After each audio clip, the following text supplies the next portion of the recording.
Hey, so we are going to finish chapter 11 of How to Train Your Dragon. If you remember, the last we read, there was a great, giant, huge, scary dragon that the Vikings were trying to say to go away, and they let out this Viking war rant or shout, which was designed to scare the dragon. So let's see how that went.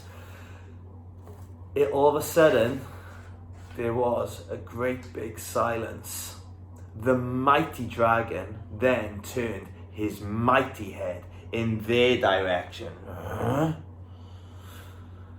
There were 400 gasps as a pair of evil yellow eyes as big as 6 tall men narrowed down in slits.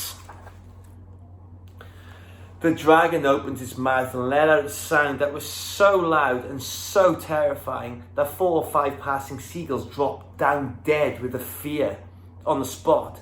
It was a noise that made the Viking war cry seem like a really faint cry of a newborn baby. It was a terrible, alien, otherworldly noise that promised death and no mercy and everything awful. There was another impressive silence. With one delicate movement of his talon, the dragon ripped through Gobber's tunic and trousers from head to toe as if he were peeling fruit.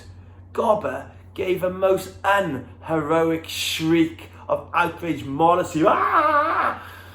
The dragon placed the same talon upright in front of Gobber the Belch and flicked him like a spitball way, way over the Vikings' heads and over the walled fortification of the village. Here is poor Gobber being flicked by the dragon's talon. You may see his clothes have been ripped a bit. Poor Gobber.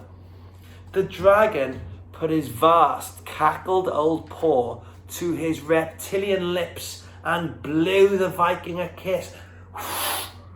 The kiss streaked through the sky and saw a direct hit on both Stoik and Mogadon's ships, which had survived the storm and were rocking in the safety of the Hooligan Harbour. But all 50 of them burst simultaneously at the same time into flames. The Vikings all ran away from the cliff as fast as their legs would carry them.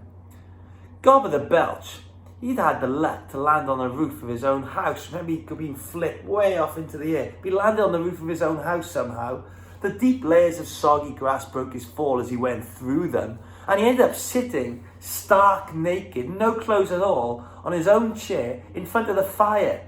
He was dazed, but unharmed. Okay then, said Stoik, the 400 Vikings, suddenly looking scared, but wildly overexcited. So maybe the yelling doesn't work. They had reassembled in the centre of the village. And, as our fleet is out of action, as our ships are all gone, we have no means of escaping from this island. What we need now, he said, trying to sound as if he was on top of this situation, is for somebody to go and ask the monster whether he comes in peace or war.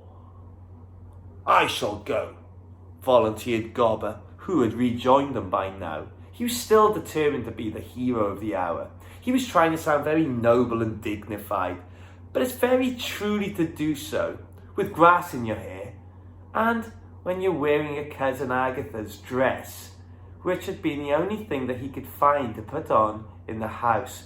Now here is Gobber wearing his cousin's dress.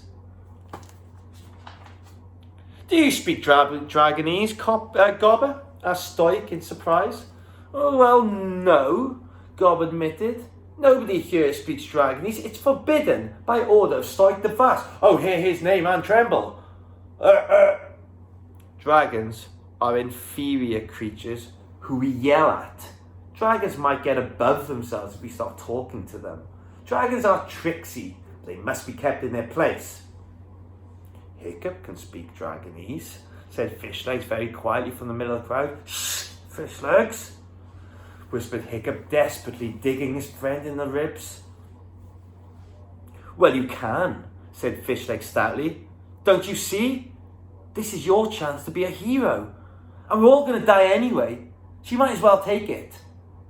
Hiccup can speak to dragons, shouted Fishlegs, this time pretty loudly. Hiccup? Said Gobber the Belch. Hiccup? Said Stoik the Vast. Yeah, Hiccup, said old Wrinkly. Small boy, red hair, freckles. You gonna put him in exile this morning? Old Wrinkly looked stern.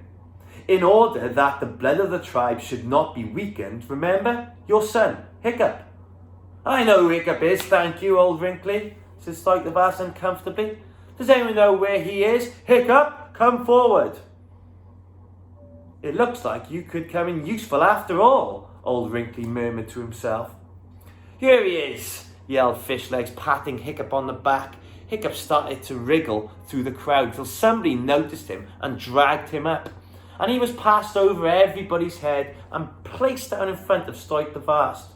Hiccup, said Stoik, is it true that you can talk to dragons? Hiccup nodded. Stoik gave an awkward cough. This is an embarrassing situation. I know that we're about to banish you from the tribe. However, if you do what I ask, I'm sure I speak for everybody else when I say that you can consider yourself unbanished. We stand in awful danger, and nobody else in the room can speak Dragonese. Will you go to this monster, and ask him where he comes, whether he comes in peace or in war? Hiccup said nothing. Stoik coughed again. You can talk to me, said Stoik. I've unbanished you. So the exile is off, then, is it, Father? Asked Hiccup. If I go and kill myself talking to this beast from hell, I will be considered heroic enough to join the tribe of hooligans? Stoik looked more embarrassed than ever.